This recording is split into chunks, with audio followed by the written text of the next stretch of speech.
I think this year, if we can just carry on, because you guys may have some thoughts. I think my big question mark um, on the 26-man roster, which we were going to talk about, Yeah, is probably a right-handed hitting outfielder in left field. yeah, Christopher Morel, great.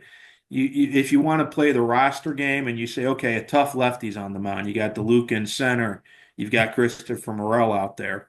So you have Josh Lowe or Richie Palacios as your other outfielders. Where's that other right-handed outfielder? Now, maybe they put a glove on Eloy Jimenez and he makes the team and Curtis Mead goes down, or yeah. maybe they do put um, Jose Caballero out in the outfield. Yeah. But just like Tyler Alexander, for certainty, I'm wondering why that right-handed hitting outfielder isn't a veteran here on camp to provide a little. I mean, you're one injury away. I mean, it could be Jake Mangum, right? Guy who Yeah. won the AAA batting title last year, switch hitter. It could be Jake Mangum, you know.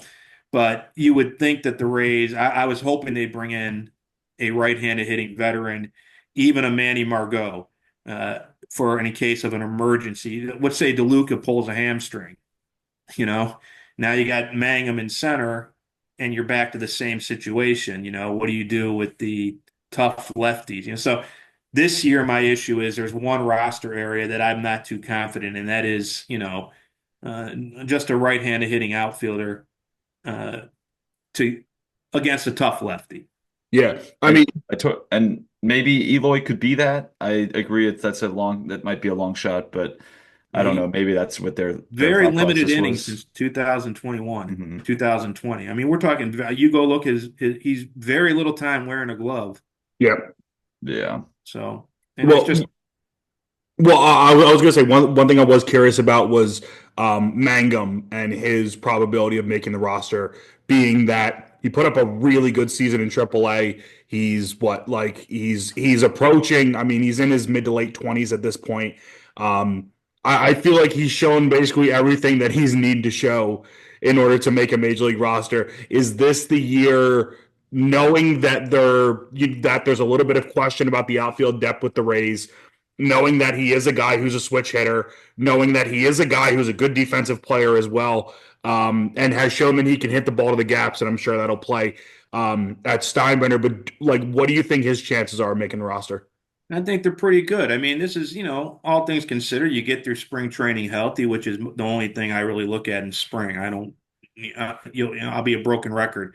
Hey, what happened today? I don't care who got hurt. Nobody good. Move on to the next day. Me Um, too.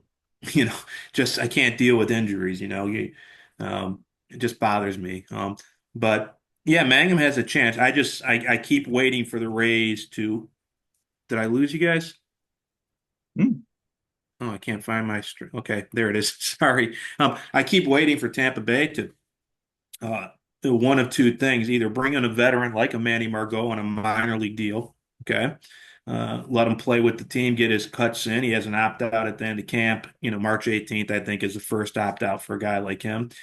And if you have an injury or two, then you've got a veteran. And if you don't want Mangum starting the year, in the big leagues, you could send Mangum down and maybe Margot makes the team or an Adam Duvall. There's a number of other guys. There's also, I'm sure Neander last year they brought in Ben Rotvert at the end of camp. A couple of years ago, they brought in, now I'm dropping the name. He was an opening day DH, still playing with Boston. I'm trying to remember his name now, but I'm dropping it.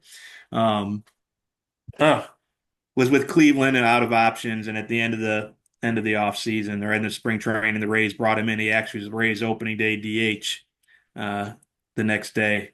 Um, Wait, you give me a talking about second. like currently on the Red Sox? Oh, yeah, hold on a sec. I'll get his name. You guys will laugh because somehow the guy he just signed again, Rob Refsnyder. Oh, right. Right, right. So in my little thinking, Tampa Bay could be. Hold on a second. Tampa Bay could be, watching other camps for a guy that might be out of options at in the end of camp. They say, hey, we're going to bring you in. We're talking fourth or fifth outfielder here.